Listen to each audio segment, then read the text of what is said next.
C'est une star du petit écran que nous recevons dans VIP aujourd'hui. Mais si, une figure familière de nos soirées télé depuis les années 80. Alors bien sûr, il y a eu le cultissime Ciel Montmardi, mais en fait, il y a eu plus de 60 émissions animées par ce monsieur.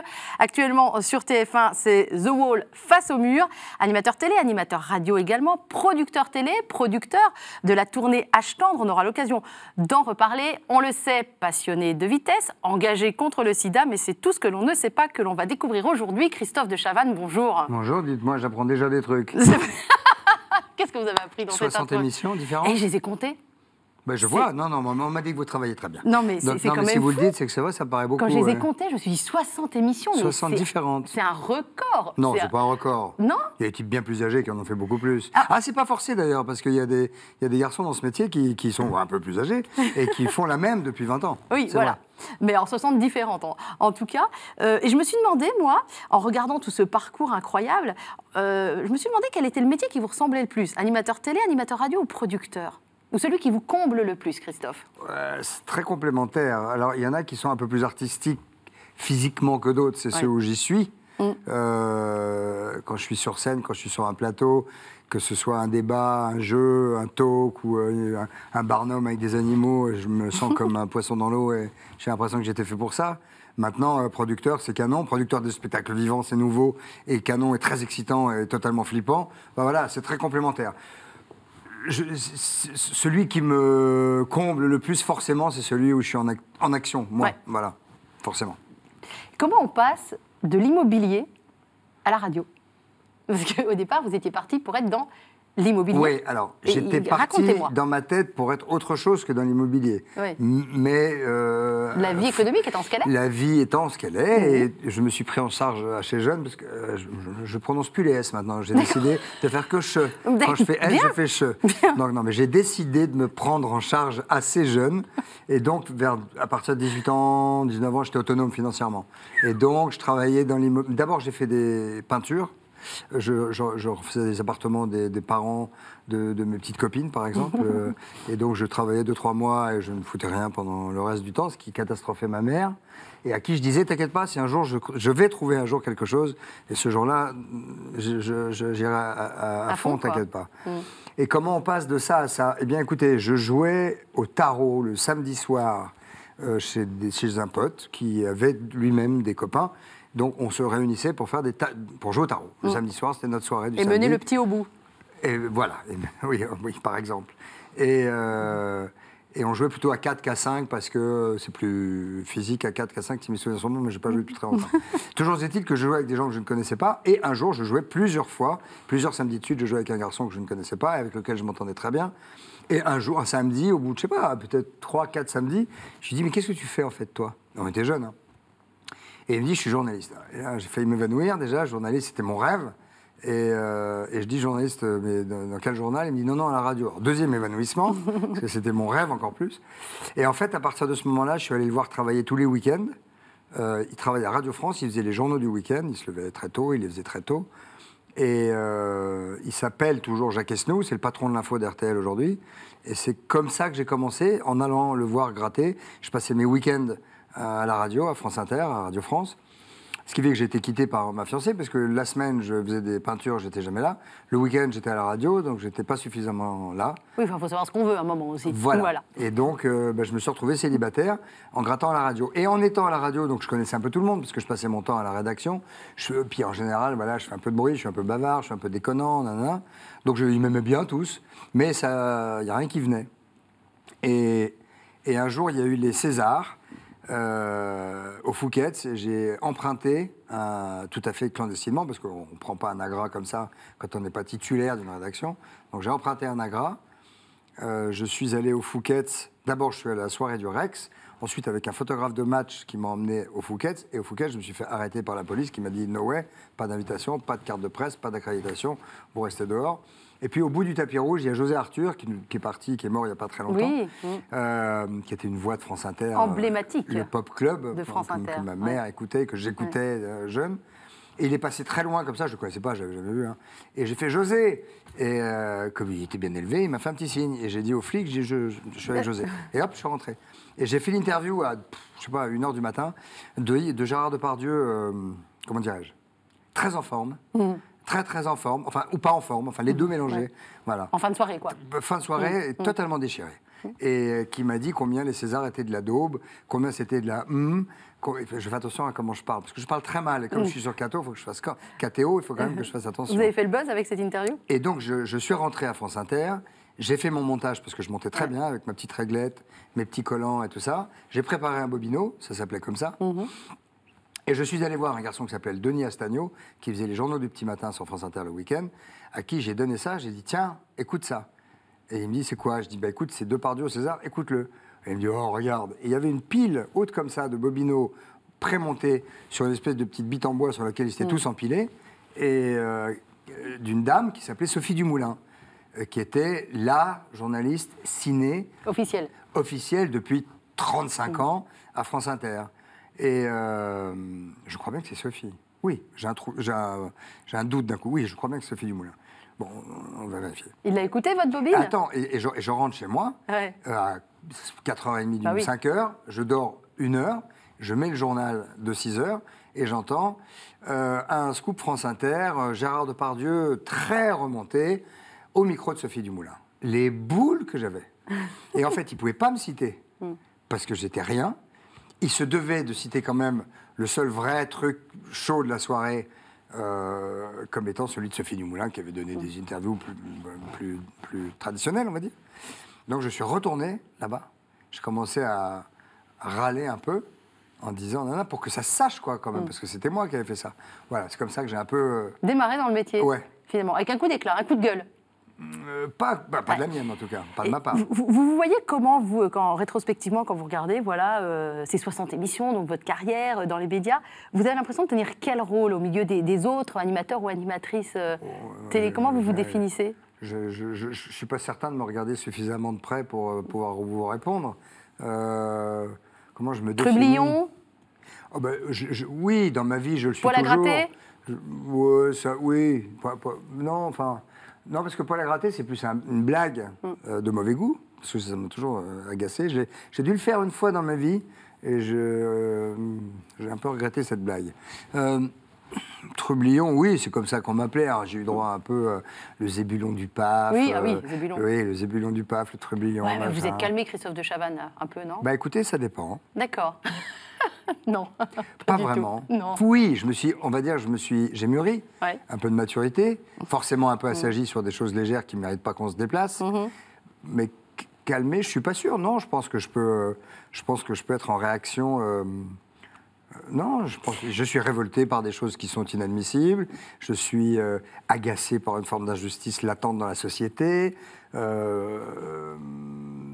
participe à ma façon, vous l'avez dit tout à l'heure, à la prévention et à la lutte contre le sida. Vous êtes un des premiers même sur le sida. Je suis toujours à peu près le seul. Non, je ne peux pas dire ça, mais il y a des grands événements médiatiques annuels où tout le monde se rend et tout ça. Je ne suis pas sûr que tout le monde soit d'une activité... À l'époque où le sida était encore un mystère, on a été la première émission de télévision. Les premiers à en parler, c'est je m'en souviens. On a été la première émission et on a été très critiqués parce que je ne suis pas journaliste, donc plus maintenant. En même temps, maintenant, je fais de mal à personne. Je suis encore pour le moment en train de faire des jeux.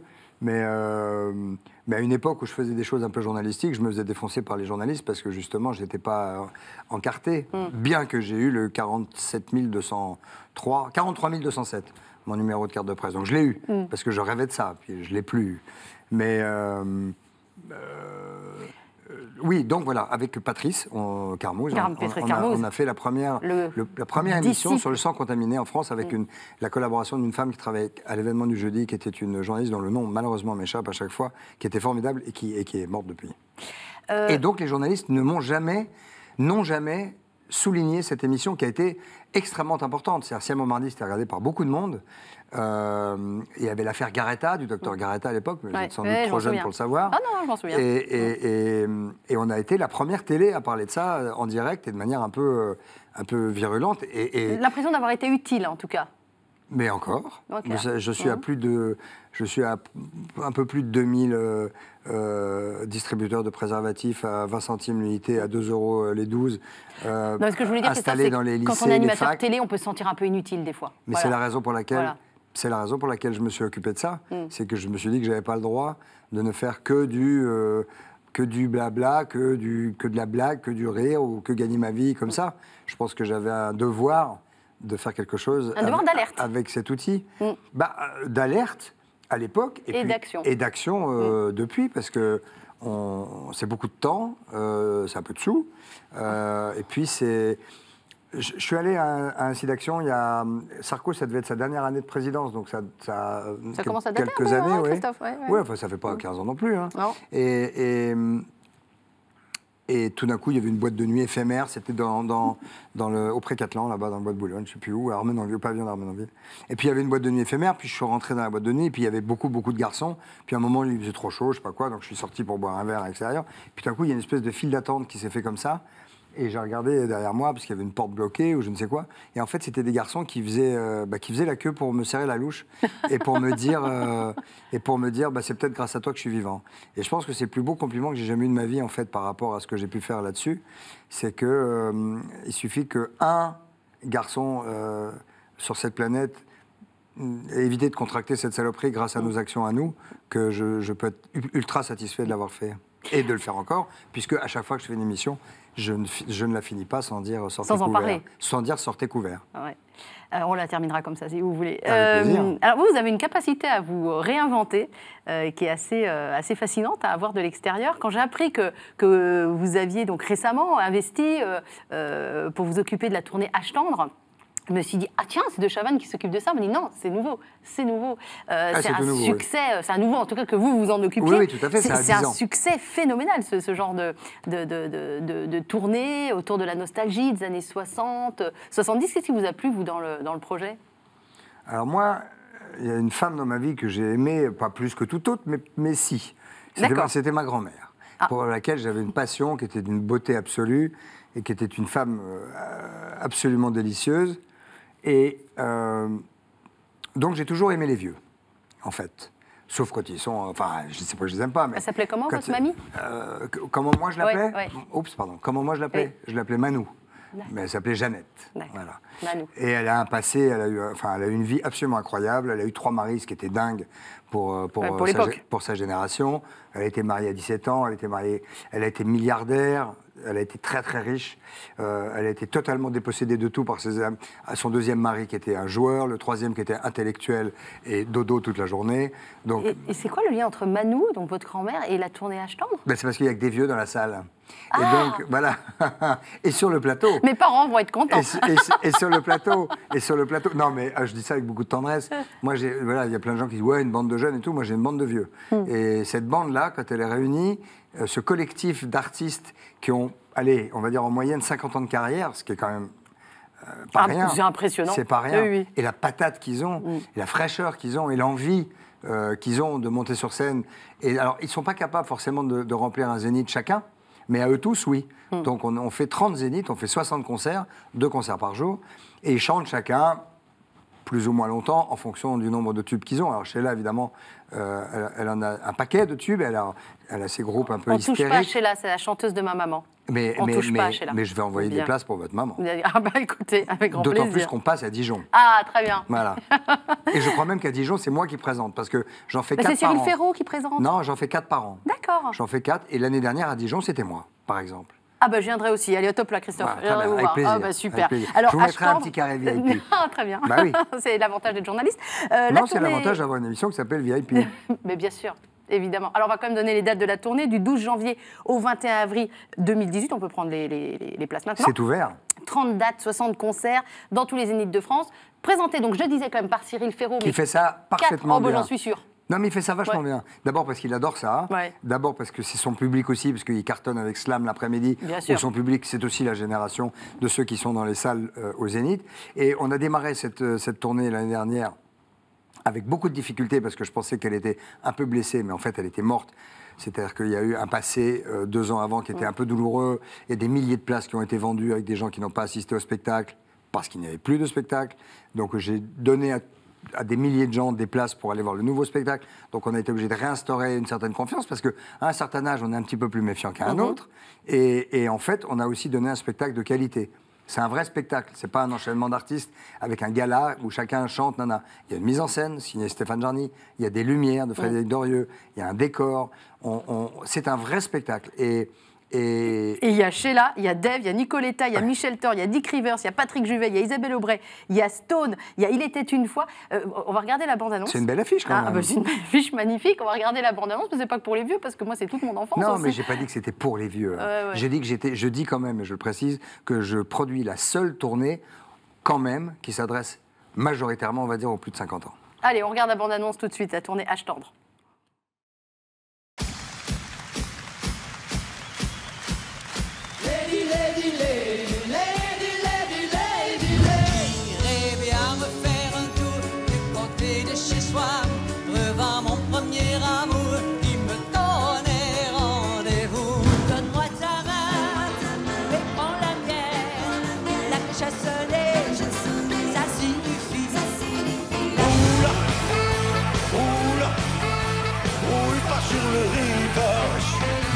Emmène-moi danser ce soir, flirtons ensemble enlacés dans le noir.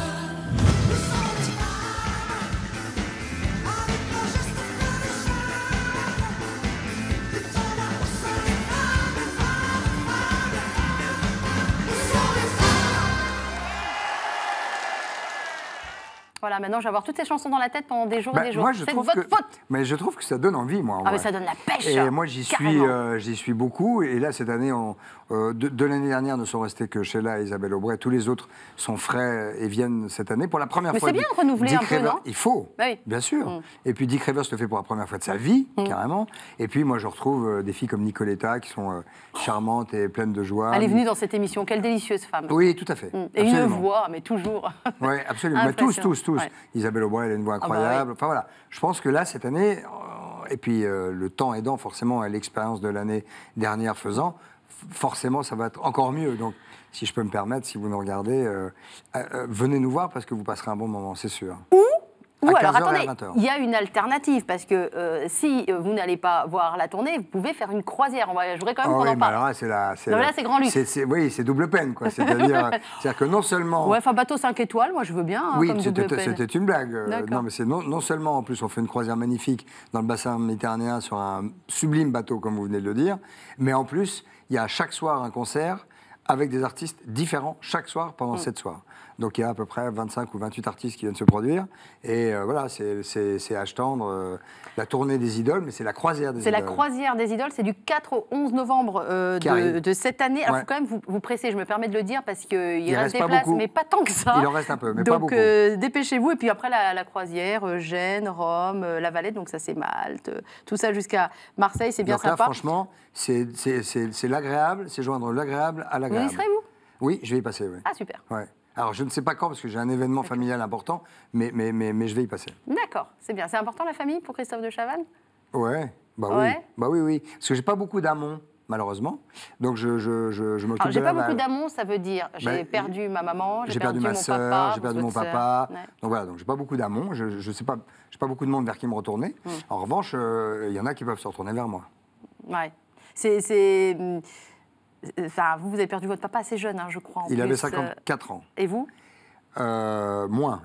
J'avais moins que 54 ans. Aujourd'hui, vous avez passé l'âge de votre père. Oui, j'ai passé l'âge de mon père. Ça a été pour moi, à un moment donné, une... Bon, on va pas commencer à parler comme de ça, mais ça a été pour moi un moment, une target dans ma vie. C'était de... Parce que tout le monde fait des bêtises dans la vie, donc j'en ai fait un peu comme tout le monde. Enfin, ou pas comme tout le monde, mais en tout cas, voilà. Donc voilà. L'idée pour moi, c'était quand même de passer cette limite au-delà de laquelle son ticket à lui n'était plus valable. Donc j'ai passé. Ça va. Et qu'est-ce qu'on se dit le jour des... C'était 54 ans? Lui, à 54 ans. Le jour des 54 ans, on ne se dit pas... Et so what, quoi? Et après, je fais quoi? Non? Enfin, on se dit quoi, ce jour-là? On se dit rien, ce jour-là. J'ai pas pensé à ça vraiment, ce jour-là, mais... Non, mais en fait, c'est un peu plus compliqué que ça. C'est parce que en fait, je pensais qu'il était mort à 52 ans. Pendant 20 ans, j'ai pensé que mon père était mort à 52 ans. Peu importe les raisons pour lesquelles je me suis dit ça, mais je me suis dit que mon père était mort à 52 ans. Et un jour, ma fille, la petite Ninon, m'a dit est-ce que j'aurais aimé ton père? Oui, bien sûr. Est-ce qu'il m'aurait aimé? Bah oui. Et alors, et quel âge il aurait aujourd'hui? Et là, j'ai commencé à faire le compte. Et j'étais en train de réfléchir. Elle m'a même dit, ah, t'es drôle quand tu réfléchis. Oui, ça doit pas être fréquent. et j'ai percuté sur, en fait, en partant de sa date de naissance, sur l'idée qu'il aurait eu cet âge-là, mais pourtant il est mort en telle année. Mais donc voilà, j'ai percuté ce jour-là qu'il était mort à 54 ans. Non, j'étais content de passer 54 ans, voilà. Parce que c'est jeune, hein, quand même. Ouais. Mais c'était il y a très peu de temps, hein, en ce qui me concerne. Oui, je sais bien, c'était il y a Bien 5 sûr. ans, évidemment. Alors, dans cette émission, on a des séquences, Christophe Deschavannes, et je vous ai demandé... De Chavannes, j'ai dit quoi? Des Chavannes, mais ça Mais me... c'était joli aussi? Oui, c'est bien. De Chavannes. Non, mais j'ai cru que vous pensiez que je m'appelais des Chavannes. Non, bon non, quand même, je vous regarde depuis un moment à la télé, comme tous les gens qui nous regardent. Et on a une séquence citation, où je vous demande de venir avec une citation que vous avez recherchée, Oui, qui non, vous c'est pas parle une citation que j'ai particulièrement. recherchée. C'est quelque chose qui me tient à cœur. Alors, séquence maître mot.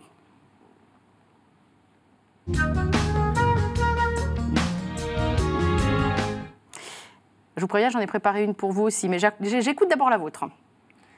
Alors, c'est une citation de... En fait, ils sont pleins à l'avoir utilisée, et ils l'ont tous utilisée de manière différente. C'est une citation que moi j'utilise dans ma vie, et que j'ai utilisée que j'utilise depuis très longtemps, sans savoir que ce fut une citation. Néanmoins, c'est une citation, celle que je vais vous donner là. Ça c'est du teasing. Hein. Celle que je vais vous donner là, oui, vous allez voir. Et en fait, si, elle est très importante. Celle que je vais vous donner là est de Cervantes, Don Quichotte. Ah donc. ouais, ouais. Et qui dit de faire à dire, la distance est grande. Et, On la connaît tous, cette phrase, mais on ne sait pas de qui elle est. non, on la connaît autrement. Ouais. Moi, j'ai éduqué mes enfants en disant, c'est très bien de dire, mais c'est les actes qui comptent. Alors, vous savez que c'est Saint Matthieu dans la Bible a dit la même chose. Hein. C'est mes petits-enfants, il faut aimer en acte et en vérité, et non pas en parole et long discours. Alors, moi, j'en ai une autre dans le genre qui est le dire fait rire, le faire fait taire. Ah, Donc, c'est pas mal. Allez, le match est remporté par Christophe. non, c'était pas le but. Mais c'est très important dans la vie. Parce qu'on est dans une société, particulièrement aujourd'hui, où il y a beaucoup de blabla, où il y a beaucoup de promesses, où il y a beaucoup de paroles, des bonnes et des moins bonnes.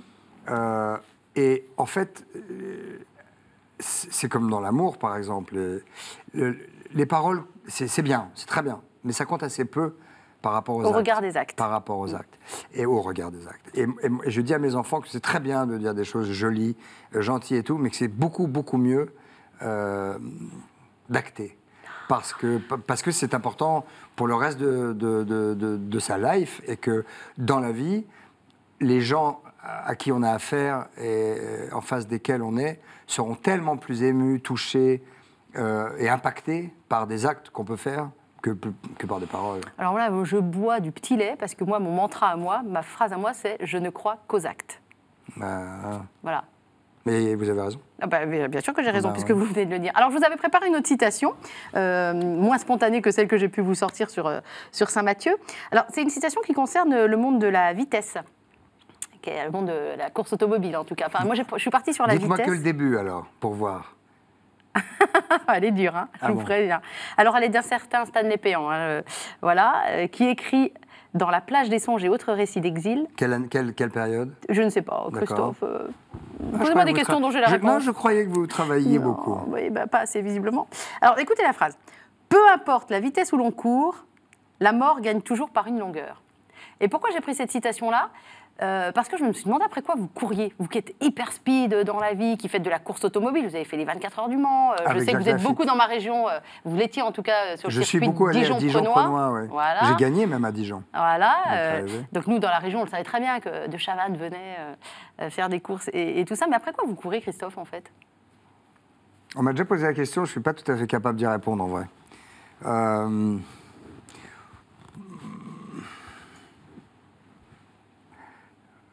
Oh punaise, j'ai réussi à faire taire Christophe de Chavannes 3 secondes d'affilée. Non mais je sais pas si Non. les Mais téléspectateurs non, parce se que rendent compte. vous me posez des questions, allez, je vais essayer de répondre pas trop. Non, mais c'est vrai, c'est une vraie pas trop question. à côté, oui, c'est une vraie question. Donc, après quoi je C'est une cours, course j'en sais contre le rien. temps, une course contre la mort ou pas du tout? Oui, oui, alors il y a de ça. Ah si, quand même. Alors, il y a de ça, et étonnamment, c'est un peu paradoxal, parce que c'est une course contre la mort avec des trucs qui sont un peu risqués. Un peu dangereux, quand même. Entre Un l'hélico, certain les courses de Ayrton voiture. Senna, Oui, enfin, sans a aller fait les jusque-là, frais. oui, mais j'en ai pleuré. Mais les 24 heures du Mans, la nuit, je vous garantis qu'avec une voiture qui était quasiment prototypique, qui était pas encore tout à fait au point, c'était vraiment super compliqué. Donc oui, c'était très risqué. Et l'hélicoptère, j'en ai fait beaucoup, et je suis pilote d'hélicoptère. Et parfois, je suis allé beaucoup à Dijon, même faire des courses. J'avais la chance de rouler j'aime bien les moteurs, donc entre l'hélico et la voiture de course, c'était cool. Mais oui, il y a moi j'ai peur de la mort, donc. Mais ça m'a d'ailleurs sorti de pas mal de bousins instinctivement, parce que ça m'a fait lever le pied parfois, où il fallait, l'espace d'un dixième de seconde ou d'un millième de seconde, lever le pied pour éviter quelque chose de très grave. Donc j'y pense beaucoup, sans que ce soit non plus une angoisse quotidienne.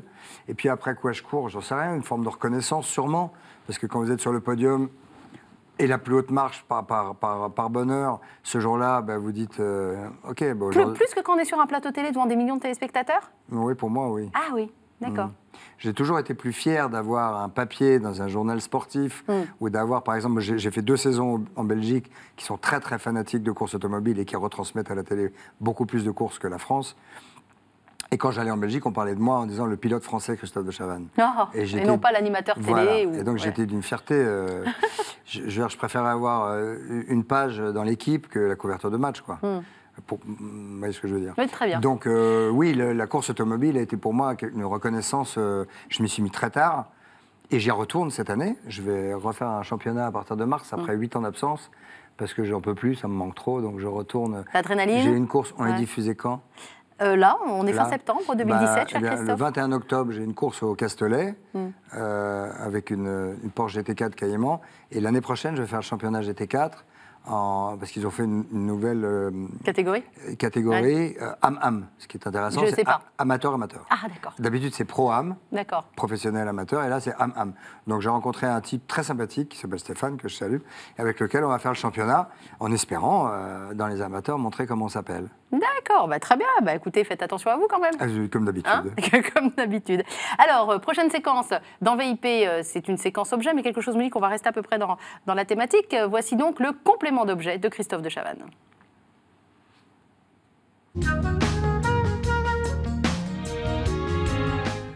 Alors, au pied de Christophe de Chavannes, il y a un sac noir marqué Stand 21. C'est mon sac à main. Non, c'est votre sac à main, d'accord. Stand 21, moi, ça me parle parce que c'est un magasin dijonnais qui est lié à la course automobile, au monde de la course automobile. C'est pas un magasin, c'est Yves Morisot que je salue, qui est le patron, qui a créé une marque française qui est exportée dans le monde entier de combinaisons, de matériel de course automobile, sous-vêtements, casques, gants, voilà. Et donc on m'a demandé d'apporter un objet, vous l'avez un peu vendu. Non mais cette émission n'est pas sponsorisée par le Conseil général ou régional de Côte d'Or, il faudrait quand même qu'on le dise. Non mais vous en parlez beaucoup. Mais c'est vous qui en parlez beaucoup.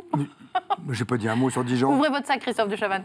Je vide mon sac. Videz votre sac, voilà. Ce que je vais faire maintenant. C'est joli non, ça. on m'a demandé d'apporter un objet alors. Et voilà, un casque de moto. Non, de voiture.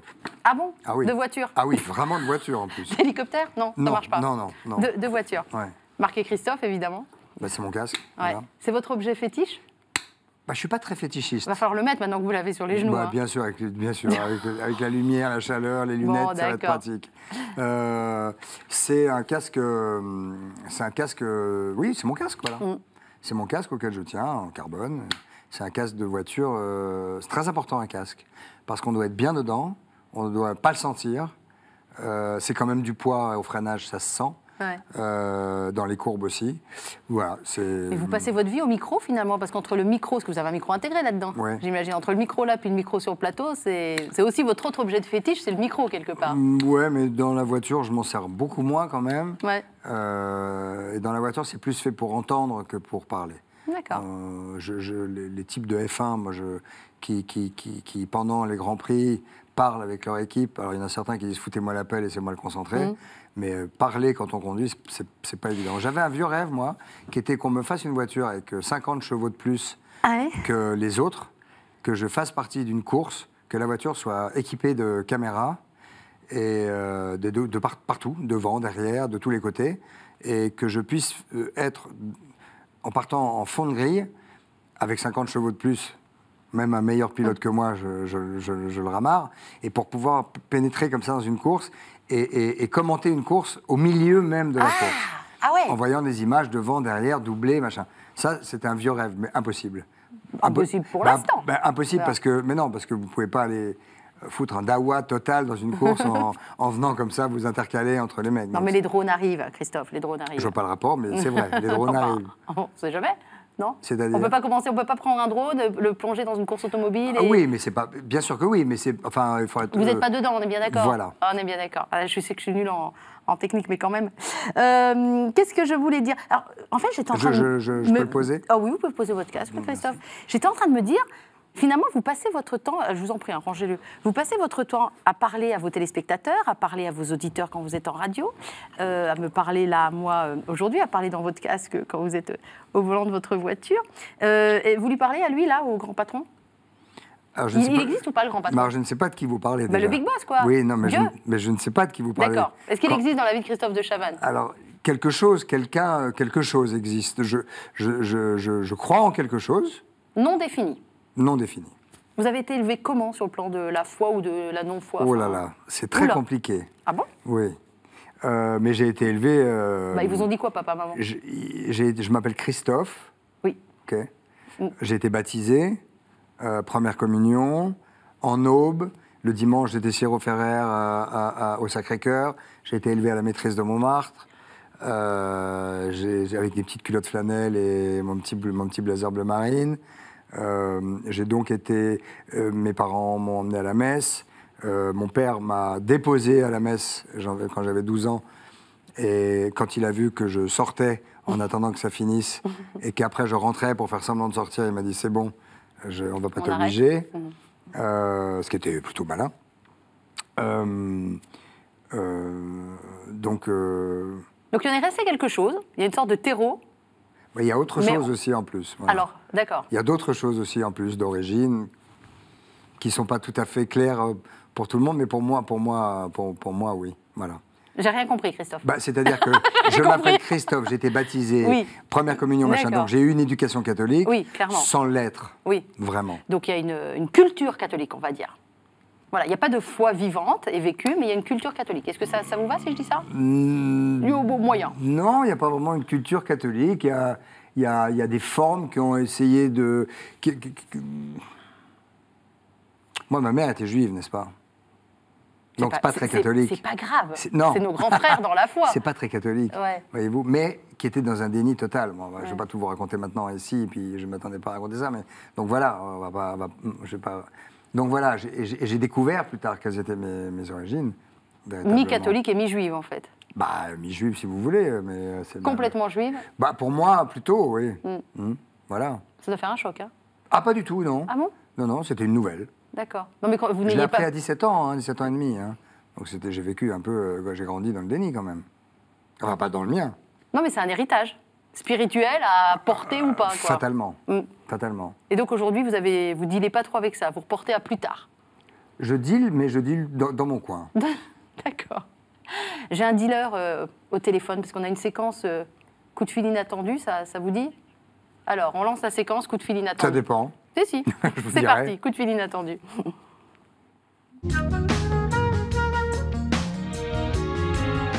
Alors, je vais pas vous dire qui c'est. Bon, c'est un dealer d'amour, hein, vous allez voir. De toute façon, j'ai une très bonne oreille. Hein. Ouais, je pense que vous allez le reconnaître tout de suite. Sauf si c'est quelqu'un que j'ai pas entendu depuis 50 ans. Non, je crois pas. Salut, allô? D'accord. Alors, moi, nous, on n'entend rien. D'accord. Juste, je précise, on n'entend rien en plateau. Allô, est-ce que vous m'entendez alors? Ah yes, ça y est, nous avons notre invité mystère et Christophe a déjà deviné non. Qui était en ligne. L'invité mystère, j'ai l'impression d'être à Sacrée Soirée. Non, attends. Ah non, pas du tout. Si vous parlez...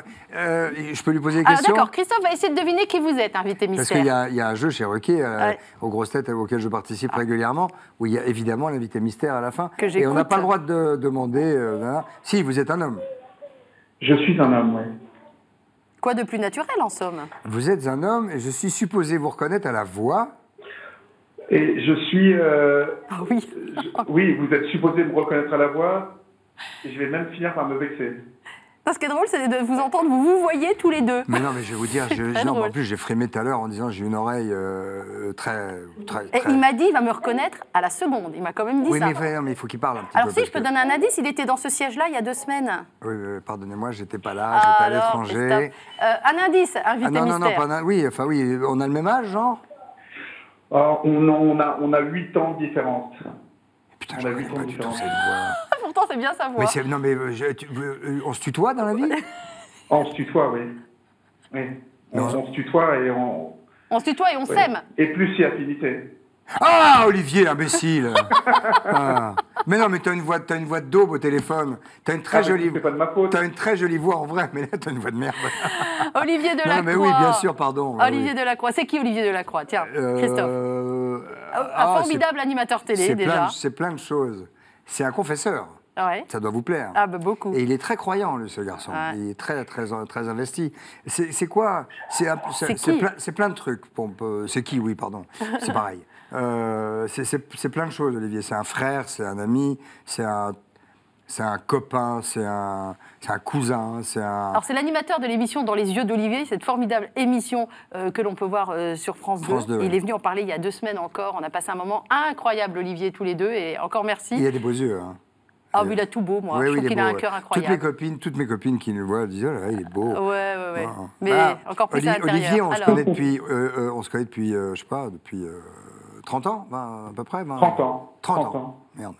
Et il a commencé avec moi à faire plein de choses. Et puis on a eu Ciel mon mardi notamment, où c'est lui qui s'occupait des cas les plus complexes, où quelquefois il fallait aller chercher la personne qui a changé d'avis à 14h à 400 km de Paris. Non, je veux plus venir. Et puis Olivier, on a voyagé, je l'ai emmené, enfin nous sommes partis ensemble. Mais à l'époque j'avais un peu plus de moyens que lui, donc je l'ai emmené un peu partout dans le monde. Non, je ne sais pas trop quoi dire en complément. Ça vous fait plaisir de l'entendre, là? Ouais, ça me fait plaisir. Surprise. C'est surtout, alors Olivier, c'est marrant parce que notre relation a été suffisamment épisodique pour que parfois on s'est jamais oublié. Ouais. Il est sur un tournage. Il a interrompu un tournage pour nous. Je tiens quand même à le dire. C'est la moindre des choses. Oui, c'est la moindre des choses, Ouais, d'accord. Olivier, quand on s'est parlé au téléphone pour préparer cette émission, moi je vous ai dit, voilà, j'ai Christophe de Chavannes, vous êtes celui qui le connaissait le mieux, vous vous appelez frère entre vous, il parle de vous de la même manière. Moi j'aimerais qu'on apprenne à connaître Christophe tel qu'il ne s'est pas encore révélé à nous. Ouais, dis pas de conneries quand même. Dis pas de conneries. Non, moi, vous savez, c'est exactement ce que Christophe a dit. On est très liés. Je crois que c'est une liaison qui ressemble à... Oui, c'est ça. Comme on est frères. On est sûrement 2 âmes cosmiques. On s'est rencontrés avant de se rencontrer sur Terre. Et j'ai beaucoup appris. Et j'apprends encore. Parce que pour moi... l'homme de télévision qu'il est et dans les trois personnalités de la télévision qui m'impressionnent à chaque fois que je le vois. Et c'est quoi sa plus grande qualité? C'est quoi sa plus grande qualité, Olivier, d'après vous, sa à plus Christophe grande de qualité, Chavannes? c'est son intelligence. Mais c'est une intelligence très instinctive. C'est joli. C'est quelqu'un qui est extrêmement malin, intelligent, malin et intelligent. Ouais. Et malin aussi, non? Et puis intelligent. Et malin. Et intelligent aussi, non? Vous êtes d'accord avec ça, Christophe? Je suis d'accord avec ça. C'est pas très. Il n'y a pas beaucoup d'humilité de ma part si je suis tout à fait d'accord avec ça. Mais je serais plutôt d'accord avec ça. Oui, je suis pas trop couillon a priori. En général, quand on fait une carrière comme la vôtre. Juste Olivier, parce que forcément ça m'intrigue, c'est qui les 2 autres? Vous dites c'est un des 3 personnages de télé qui m'inspire, qui me nourrit. Les 2 autres? Oui, c'est qui? Les 2 autres, c'est Jean-Luc Delarue et Thierry Ardisson. Un mot là-dessus? Oui, Jean-Luc, j'ai bien connu parce que avec mon ancien associé, on a monté sa boîte. Et donc moi j'ai connu Jean-Luc tout jeune et je l'ai connu longuement et un peu dans tous ses états. C'est le cas de le dire. Et même, j'ai eu une période où je ne l'ai plus vu. On s'est un peu fâchés, on a été même fâchés, pour des raisons... j'ai un jour donné mon avis sur quelque chose de très important qu'il n'a pas apprécié, donc on a été fâchés pendant quelques temps. Et puis on s'est retrouvés jusqu'à pas longtemps avant qu'il meure, et avec grand plaisir. Thierry, je n'ai rien à dire, parce que je connais que très peu. Je ne l'ai jamais rencontré en dehors de... Vous regarderez l'émission VIP qu'il a fait ici, oui, il y a quelques mois. Ouais. Très étonnant. Ouais. Très, très étonnant. Ouais. Olivier, vous êtes en tournage de quoi, là? J'ai dit que vous étiez en tournage. Expliquez-nous un peu Moi, ce que j'imagine. vous faites. J'imagine. Attends, je vais faire le médium. Tu dois être en banlieue. Oui. tu dois être en train d'interviewer soit des femmes malheureuses et battues, soit... attends, on est dans une période un peu compliquée, soit des familles avec des islamistes radicaux. Non, là, j'interviewe des femmes, mais j'interviewe des femmes qui ont un parcours exceptionnel et qui ont vécu dans le 9-3. Dans le 9-3. Ah, intéressant. Intéressant. Très, très bien. La Seine-Saint-Denis, baby. Ouais. Seine-Saint-Denis, baby. Oui, c'est ça. Okay, ouais. Christophe, il est du 16e, hein. Oui, enfin, non, il est né dans le 16e. Il est né dans le 16e. Il est de Montmartre. Oui, Christophe. On est voisins, hein. Vous savez qu'on est voisins. Non, je suis de Montmartre. Mais en tout On cas, habite à 200 mètres. Oui, on habite à 200 mètres. En tout cas, un grand merci Olivier d'avoir pris sur une journée de tournage. Et on sait tous les deux ce que c'est. Mais non, mais il fait rien, c'est bon. Non, C'est la pas moindre du tout. des choses. Bon, ça m'a fait plaisir en tout cas, mon petit bonhomme. Bon, ben. Je t'embrasse. Et Moi à aussi, je Catéo, t'embrasse. on vous aime énormément. Ne l'oublie pas, Merci. Olivier. Oh, Merci, j'oublie pas. C'est très surfait. Non. On vous embrasse, Olivier. Bisous. Salut. On vous embrasse, au revoir. Salut, mec. Il est un peu ému, le Christophe de Chavannes, là, quand même. Hein, Non, mais c'est voilà, c'est un très proche. oui. Il sait beaucoup Un de frère, choses. vous dites. Il sait beaucoup de choses. C'est pas rien, un frère. Et Quand oui, on a de- perdu une sœur et récupéré un frère. Oui, alors en même temps, il l'a connu. Donc, c'est pas, il n'a pas remplacé. Ouais. Et, c'est autre chose. Non, mais c'est une vraie relation d'homme intime, drôle, rigolote, avec des milliards de choses partagées en 30 ans. On était au même concert à la Boule Noire avant les grandes vacances, Ah vous oui et moi. On était là Vous êtes pour allés le voir le voir, bien sûr, pour aller l'écouter chanter aussi. Oui, C'est toujours oui. très étonnant. Quelqu'un qui se produit sur scène comme ça, qui donne autant, ce qu'on Mais ne moi, peut je pas suis très jaloux forcément de ça. donner. Ah bon? J'adorerais savoir faire ça. Chanter? Ouais. J'adorerais savoir chanter. En tout cas, monter sur scène et emmener une salle Avec soi avec soi, Alors- que ce soit dans le stand-up ou dans la chanson. Mais j'avoue que je suis plus sur le cul quand je vois un chanteur. Alors, j'ai regardé l'autre jour avec ma fiancée, on a regardé sur Internet. On est tombé sur un truc, puis vous savez, ça entraîne un autre, un autre, un autre, un autre. Et on est tombé sur Internet sur... on a commencé avec Chuck Berry, puis après on a dévié sur John Lennon, sur ci, sur ça. Et voir ces personnes... Et en fait, je me disais, merde, toute cette génération des années 60-70, ce qui revient un peu à nos amis d'âge tendre, dans un autre domaine un peu plus français que mondial, mais n'ont pas été véritablement... ils avaient quelque chose de particulier qui émanait... Enfin, Chuck Berry, par exemple, que les gens ne connaissent pas, mais s'ils regardent, il sortait de ses yeux... Il y avait une espèce de force dans ses chansons. Et Jerry Lee Lewis, pareil, qui cassait ses pianos, etc. Et dans les yeux, il y avait une espèce de calme, de sérénité et de bonté absolument incroyable. Incroyable. Ah, Très je étonnant. regarderai mieux. Pour des rockers. Ah oui, vraiment. Oui. Ok, je ferai ça. Alors, Johnny B. Goode, si vous voyez les yeux quand il chante Johnny B. Goode, il a des yeux, mais souriants et bons. moi, c'est de vous que je suis jalouse. Parce que- qu'avoir tourné avec Mike Horn, non, Ah oui. mais, l'aventurier le plus respecté, je ne sais pas s'il faut dire Dans ça le comme monde. ça. Pour les amateurs Au d'aventure, monde, c'est quand même- c'est le Ayrton Senna pour moi à l'époque. Quoi. Voilà, non mais c'est quand même un type incroyable et quand j'avais vu que vous aviez fait cette émission avec lui, où À l'état vous vous sauvage. emmenez à l'état sauvage, vous emmenez au Venezuela, où c'était ça, dans un truc de Dans la dingue. montagne. On est face à soi-même hein, quand c'est comme ça. Dans les cailloux. Ouais, dans beaucoup de cailloux. Ouais. Je déteste marcher en plus. Ouais. Non mais, Non, mais j'aime pas marcher. en il y a- vrai. je pense qu'il y a un avant et un après Mike Horn, enfin une émission avec Mike Horn, non? je vais être très honnête. Hein, Ouais. parce que. Vous êtes en confession là, Oui, il faut non, être honnête. j'ai fait maintenant Jean Malaise. Non, je vais être très honnête. Oui, il y a un avant, un après, mais il y a surtout un pendant. Voilà. Ah, Le pendant, c'est joli, ça. le pendant, il est vraiment costaud. Avant, il est plutôt flippant, mais moi, je me suis un peu entraîné. Je me suis tapé tous les escaliers de Montmartre à Donf pendant un mois, Waouh. 3 fois par semaine, et 2 marches par 2 marches et en courant. Mais le pendant est difficile pour des tas de raisons. Parce que c'est physiquement compliqué, Bien parce sûr. que Parce qu'on n'est pas préparé à ça. parce qu'on n'est pas préparé Voilà. à ça, et parce qu'on se retrouve. Moi, je veux dire, j'ai du mal à aller à un dîner où il y a des gens que je connais pas, donc aller passer 6 jours, 7 jours avec un type que j'ai jamais vu de ma vie et qui a sa propre Qui a une réputation, qui a un personnalité, qui a un Ouais. caractère et une grosse poignée de main. Moi, j'aime bien qu'on m'écrase la main, mais bon. Oui, il y a de la testostérone, c'est ce qu'essaye de nous dire Voilà. Christophe Deschamps. Et l'après alors? Et l'après, alors les gens disent alors, il paraît qu'on met des semaines à s'en remettre, machin. Alors c'est peut-être mon caractère et tout ça, mais moi le lendemain, j'utilisais mon portable, je prenais un rendez-vous, j'étais à l'attaque Ah, en c'était retour. pas hein. ça que je pensais. Moi, je pensais plutôt au fait que pendant 6 jours, on est extrait un peu de ce qu'est Ah, notre de vie tout. habituellement. Ah, de tout. Et qu'il y a peut-être, je sais pas, quelque chose de l'ordre de l'intériorité ou de la réflexion qui s'installe et qui ne part plus. Alors quoi. moi j'ai déjà dans la vie une vraie propension facile à l'oisiveté. C'est-à-dire qu'en fait, je suis un peu feignant, mine de rien. On pense que je bosse beaucoup, mais... Je ne parlais pas d'audiveté, Christophe, je parlais de réflexion intérieure. Eh ben oui, mais il y a un moment... d'accord. Oui, mais la réflexion intérieure, à un moment, c'est comme une espèce de calme et de sérénité physique. On n'est pas en train de gravir des marches, de grimper sur des cailloux ou de faire une tour Eiffel en allumette. Sinon, on n'est pas en réflexion intérieure. Et d'abord, la réflexion intérieure, quand vous marchez, c'est quand vous marchez que vous l'avez. Après, d'abord, c'est dodo à 6h30, hein, donc il fait nuit tôt, et le hamac ou les cailloux pour se coucher, c'est tôt. Mais si vous parlez de ça, alors peut-être que d'autres gens sont capables de dire ce qui a changé en moi, si quelque chose a changé depuis cette expérience avec Mike, et qui va venir chez moi à la campagne d'ailleurs dans pas longtemps. Ah, vous êtes resté en contact? Oui. Excellent. Oui, oui. Ouais. Et moi, je vais lui faire à manger, il ira monter la tente et on ira dormir dans la forêt. Super. Voilà.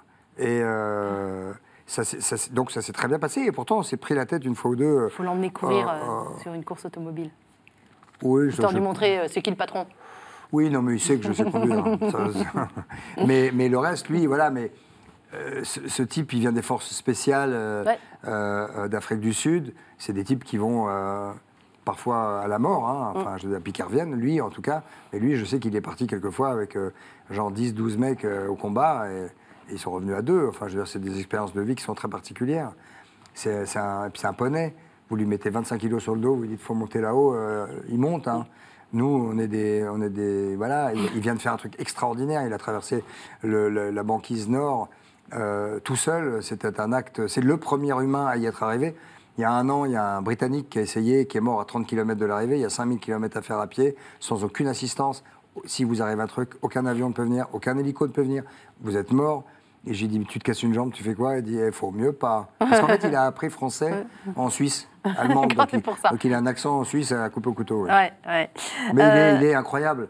Il est incroyable. Et pour moi, très sincèrement, je ne le connaissais pas parce que je ne suis pas aventure au fil.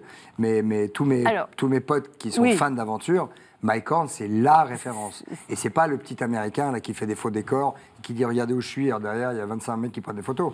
Lui, c'est le vrai de vrai. C'est face à lui, tout seul. Et quand il a descendu l'Amazone, je crois qu'il a fait 4000 km dans la flotte, tout seul avec son bout de bois, il a perdu son bateau de nuit, il s'est jeté dans l'Amazone de nuit pour aller récupérer son bateau qu'il ne trouvait pas, puis il l'a trouvé accroché à un rocher par hasard. Enfin, voilà, le mec, il a affronté la mort 20 fois. 20 fois. On va passer à l'avant-dernière séquence de cette émission. Avec le peu de temps qu'il nous reste, il s'agit du questionnaire inattendu.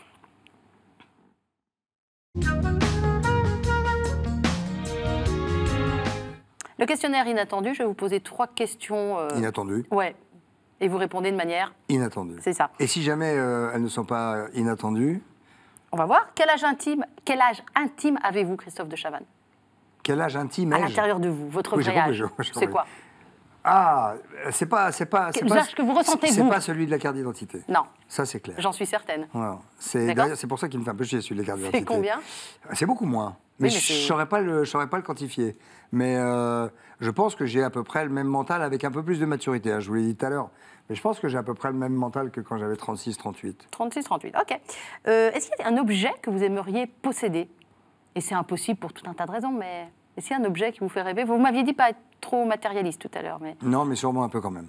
D'accord, quand même. Bah oui, parce alors, quel est l'objet que vous aimeriez posséder? Ouais, mais c'est pas terrible. Non, c'est pas grave, hein. Mais c'est pas... c'est un peu con, en fait. C'est quoi? Je réfléchis à savoir si je vais vous le dire. Comptez sur ma miséricorde. C'est très catho, la miséricorde. C'est très catho, la miséricorde. C'est le moins qu'on puisse dire. Comptez sur celle des téléspectateurs. On n'est pas que... Notre bienveillance. Aussi. Oui, voilà, je préfère. Non, je ne sais pas. Oui, probablement. C'est vraiment très con, on est d'accord. Hein. D'accord. Je l'assume. Ouais. Un avion privé, un jet privé. D'accord. Je pensais que vous en aviez déjà un, moi. Oh mon Dieu. D'accord. Oh ben non, mon Dieu. Non, vous savez, il faut que je travaille, madame. Oui, tiens. J'ai charge d'âme, j'ai une boîte avec 60 personnes. Mais... Et par les temps qui courent, croyez-moi, il faut que je travaille. D'accord. Je m'attendais à beaucoup pire que ça. Ah non. Ah oui, non. À bien pire. D'accord. Non, parce que c'est un peu superficiel, on va dire. Mais c'est vrai que j'aurais pu, à dire vrai, mais il y a des choses que j'ai refusées dans ma vie de faire qui font qu'aujourd'hui, si je l'avais fait, je pourrais avoir ce plaisir-là. Voilà. Parce que c'est le plaisir de décider le matin, de dire tiens, viens, et on va... Ouais, c'est pas très développement durable tout ça. Sur un billet de banque, vous choisissez qui comme personnalité? Non, c'est pas développement durable. La Banque de France vous dit Christophe de Chavannes, c'est vous qui choisissez le prochain personnage que l'on va mettre sur le billet de banque. Oh, mais alors là, en 20 secondes, je suis désolé, vous m'auriez... Non, mais un parmi d'autres. Je me doute bien que vous avez de multiples admirations. Mais est-ce qu'il y en a un Oui, ou mais une sur un billet de banque, quoi. Il y a quand même... c'est pas sur un timbre, hein, c'est un billet de banque. Oh, bah c'est sur un timbre, Ah non, si c'est pas vous pareil. voulez. Ah bon, d'accord. Eh ben, va acheter une baguette avec un timbre. Vous allez voir la tronche de la boulangère. Je n'en ai aucune idée. Bah alors, Si- sur un timbre. Non, non, mais j'en ai aucune idée non plus. Ah bon, Si, d'accord. donc l'effigie d'une personnalité suffisamment puissante Mhm. et sympathique, Ouais. et qui dégage une vraie empathie et quelque chose de vraiment... Poutine. Non, je blague. non, Au je- moins, on est ravis de se débarrasser du billet de banque. Trump. Trump Bah, quelle catastrophe. Kim Jong-un. Kim Jong-un, voilà. Voilà, D'accord. je cherchais le nom, vous venez de D'accord. trouver la personne que je rêverais d'avoir sur Bien. mon billet de banque. D'accord. Pour pouvoir le Pour cramer comme dépenser. Gainsbourg. Voilà, très bien. C'est une réponse qui est marrante. On a un livre d'or. Vous aimez écrire? J'aime J'ai bien, oui. un livre d'or là que je vais En arriver fait, je vais vous dire, à attraper. j'ai signé un livre il y a 12 ans que je dois, parce qu'en plus j'ai touché une avance, que je dois à mon éditeur depuis plus de 12 ans. Que vous n'avez pas Peut-être écrit. Que je n'ai pas Un écrit. livre sur quoi? Que je n'arrive pas à écrire. Pas, Un livre sur quoi? Sur pas ma vie, mon œuvre, mais sur moi, sur des choses, sur mes pensées, sur mon travail, sur ma vie, oui, tu sais, Christophe de Chavannes, machin, quoi, Ouais. voilà. J'arrive pas. D'accord. Et en revanche, quand j'écris un texto, par exemple, et que je m'applique, ça peut être, on me l'a Alors. dit, très bien. Voilà. Alors, on sera plus en mode texto Mais qu'en c'est- mode non, non, 300 non, mais pages. Ceci est le je- livre d'or de l'émission VIP, c'est la séquence donc livre d'or. Ouais, voilà. Donc, merci de l'accueil, à très bientôt.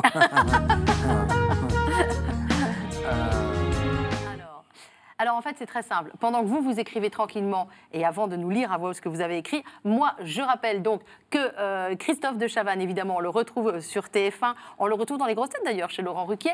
Et puis, Que vous j'aime pouvez le beaucoup. voir... Mais alors, moi aussi.